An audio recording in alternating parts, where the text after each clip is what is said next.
महर्षि भृगु ब्रह्मा जी के मानस पुत्र थे।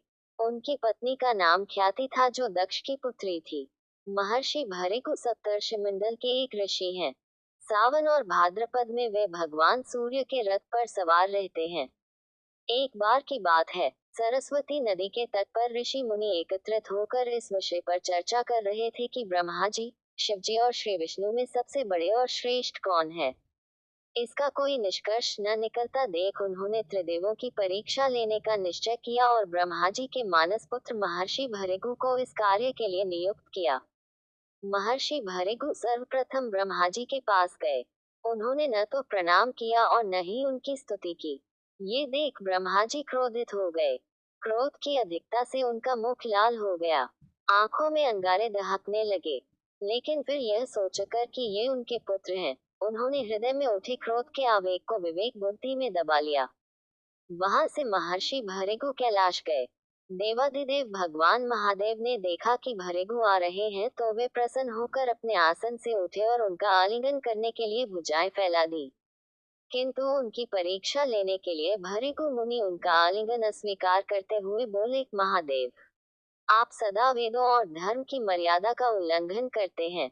दुष्टों और पापियों को आप जो वरदान देते हैं, उनसे सृष्टि पर भयंकर संकट आ जाता है। इसलिए मैं आपका आलिंगन कदापि नहीं करूंगा। उनकी बात सुनकर भगवान शिव क्रोध से तिलमिला उठे। उन्होंने जैसे ही त्रिशूल उठाकर उन्हें मारना चाहा, वैसे ही भगवती सती ने बहुत अनुनय विनय कर किसी प्रकार से उनका क्रोध शांत किया। इसके बाद भृगु मुनि वैकुंठ लौट गए। उस समय भगवान श्री विष्णु देवी लक्ष्मी की गोद में सिर रख कर लेटे थे। भृगु ने जाते ही उनके वक्ष पर एक तेज लात मारी। भक्त वत्सल भगवान विष्णु शीघ्र ही अपने आसन से उठ खड़े हुए और उन्हें प्रणाम करके उनके चरण सहलाते हुए बोले, भगवान, आपके पैर पर चोट तो नहीं लगी? कृपया इस आसन पर विश्राम कीजिए। भगवान, मुझे आपके शुभ आगमन का ज्ञान न था, इसलिए मैं आपका स्वागत नहीं कर सका।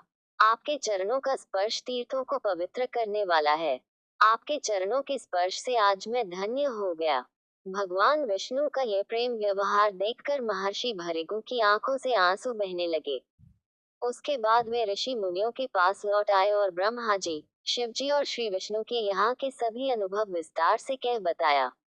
उनके अनुभव सुनकर सभी ऋषि मुनि बड़े हैरान हुए और उनके सभी संदेह दूर हो गए। तभी से वे भगवान विष्णु को सर्वश्रेष्ठ मानकर उनकी पूजा अर्चना करने लगे। वास्तव में उन ऋषि मुनियों ने अपने लिए नहीं, बल्कि मनुष्यों के संदेहों को मिटाने के लिए ही ऐसी लीला रची थी।